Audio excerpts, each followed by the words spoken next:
Good morning class 12।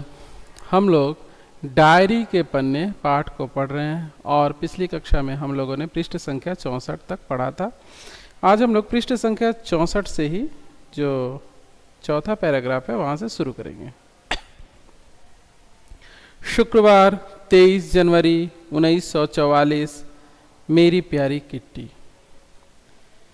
इधर के सप्ताहों में मुझे परिवार के वंश वृक्षों और राजसी परिवारों की वंशावली तालिकाओं में खासी रुचि हो गई थी। मैं इस नतीजे पर पहुंची हूं कि एक बार तुम खोजना शुरू कर दो तो तुम्हें अतीत के गहरे और गहरे उतरना पड़ेगा। नहीं, जितना तुम उसके बारे में जानना चाहोगी, जितना उसके बारे में तुम जानकारियां एकत्रित कर पाओगी, तुम उतनी ही गहराई में उतर पाओगी।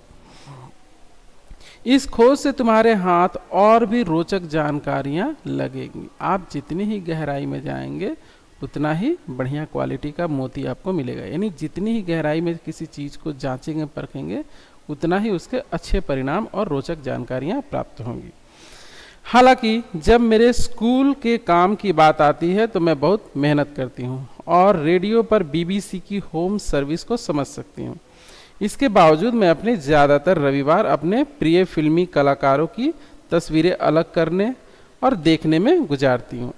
जो उनके प्रिय कलाकार हैं उनकी तस्वीरों को अलग करती हैं, फिर उन्हें देखती हैं। यह संग्रह अच्छा खासा हो चुका है। मिस्टर कुगलर मुझ पर हर सोमवार कुछ ज़्यादा ही मेहरबान होते हैं और मेरे लिए सिनेमा एंड थिएटर पत्रिका की प्रति लेते आते हैं, जो नाम है सिनेमा एंड थिएटर पत्रिका। इस घर परिवार के ऐसे लोग भी हैं जो जरा भी दुनियादार नहीं हैं।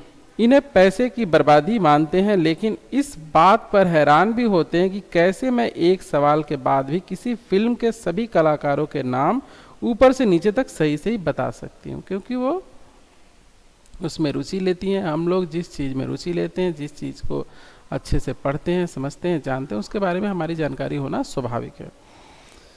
शनिवार को ही मुझे बता देती है कि वे कौन सी फिल्म देखने जा रहे हैं, तो मैं फिल्म के मुख्य नायकों और नायिकाओं के नाम तथा समीक्षाएं फर्राटे से बोलना शुरू कर देती हूँ।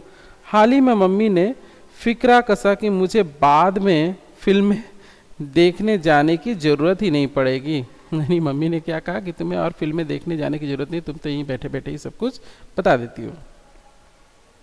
क्योंकि मुझे सारी फिल्मों की कहानियाँ, नायकों के नाम तथा समीक्षाएं ज़बानी याद हैं। जब भी मैं नई के सज्जा बनाकर बाहर आती हूँ तो सबके चेहरे उस उग आई असहमति साफ साफ पढ़ सकती है। उनके चेहरे पर मुझे असहमति के भाव दिखाई देते हैं जब मैं कोई नई केश सज्जा करती हूँ, अपने बालों को अलग तरीके से सजाती हूँ। कोई ना कोई जरूर टोक देता है कि मैं फला फिल्म स्टार की नकल कर रही हूँ। और जब मैं केश सज्जा करती हूँ तो कोई ना कोई अपनी असहमति जताते हुए क्या कहता है, तुम तो इस फिल्मी नायिका की क्या कर रही हो, नकल उतार रही हो। मेरा यह जवाब कि ये स्टाइल मेरा खुद का आविष्कार है मजाक के रूप में लिया जाता है। तब कोई उनकी बातों को कोई भी ये क्या बोलते हैं मजाक ही समझता था, कोई उसे सीरियसली नहीं लेता था, मजाक के रूप में लिया जाता था। जहाँ तक मेरे हेयर स्टाइल का सवाल है, या आधे घंटे से ज़्यादा नहीं टिका रहता।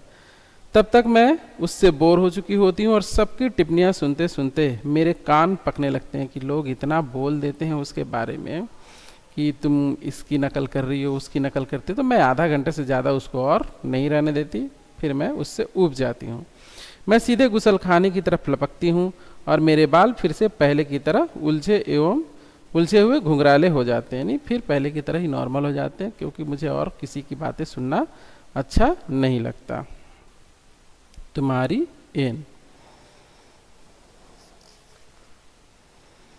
इस कक्षा में इतना ही। अगली कक्षा में हम लोग आगे बढ़ेंगे।